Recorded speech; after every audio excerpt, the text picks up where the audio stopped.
Okay, RM, this is a painting of a vedder. Usually I try to write the person's name if I can, and up here I sign RM and the date.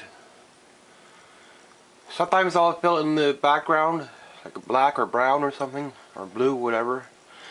But I'm not buying in any more oil paints, so the second time I tried painting Eddie Vedder, because sometimes the forehead is a little bit hard to get, and sometimes I make it a little bit too long, but I think it's kind of there. It might be a little bit too narrow this way, but now I don't want to play with proportion too much. Portraiture proportion will get you all the time, so that's why you probably study life drawing a lot. It's a lot different when you're painting than when you're drawing. So I always make a sketch, and I work from a sketch. So here he looks, try to get close as possible, but I think it might be a little bit long down here, but it could be not that bad. But you're painting freehand, you're going to exaggerate a little bit, so it's always good to have a sketch in hand, or like a printout, or like a black and white printout. But I don't feel like going to the print shop just to print a couple pictures and pay $1 for it, whatever, for a black and white picture.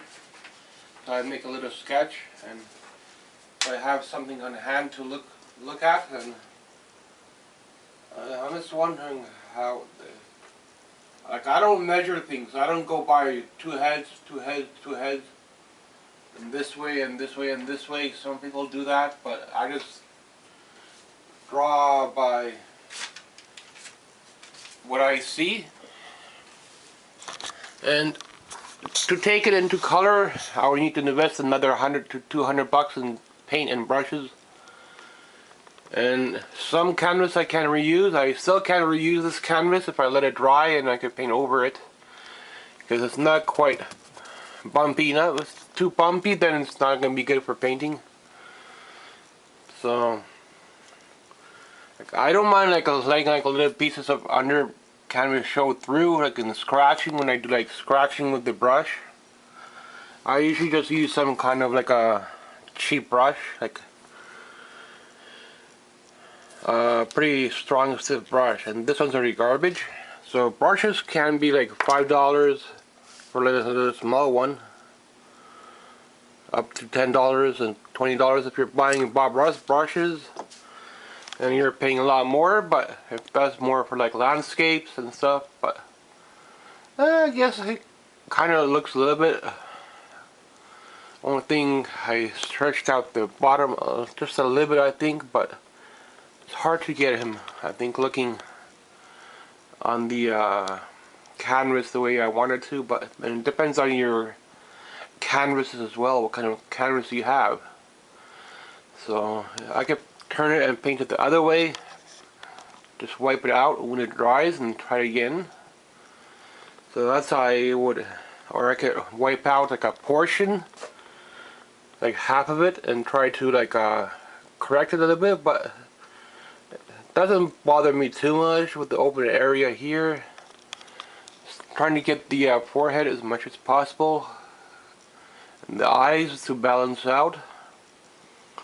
So yeah, this is pretty much my painting when I paint a male figure. I try to paint some of the bands that I like, or movie stars and stuff like that. But family members or somebody wants one for them, like they would have to buy the supplies, the canvas and the brushes and the oil paints and all that stuff. I could do something for them, so I don't really charge for painting it, just for the art supplies. Because going into color from this, I would need at least another $100 to $200. So sometimes I'll buy like 1 or 2 supplies from Bob Ross and rest on my own. But I'm not going to be painting anymore after this one. So everything that's over here is going to go into storage. And this might be my last painting for the summer. So almost getting into summer now, so just the end of spring. So I repainted one dolly painting, so I took one dolly painting out. So I got a couple here, a couple other ones here, a couple back here, one of the queen back here, Elizabeth, and a couple of these dollies, the full figure ones. And that's it for painting.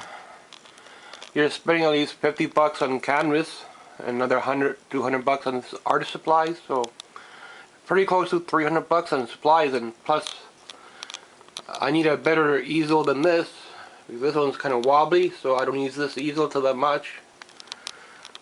I'd rather just paint on something I could stand it on and prop it up. If it's high enough, I could just start painting, but I could turn this back into a tool room, so, and I'll just sketch. So I might send this to him, I don't know. I do have his fan mail, so I might write him and send him a picture of it. It's really hard to get the male figure looking right, especially if your canvas is really long. But I think it's kind of there. It's not that far off, but sometimes you have to exaggerate a little bit. Thanks for watching. Eddie Vedder. So I just signed Eddie Vedder in the bottom, and I sign RM at top. Wherever I have space. Sometimes I'll paint the background if I'm going to do more color. If not, then I just leave it like this. Usually I use brown or blue or black or something for a sketch. Thanks for watching.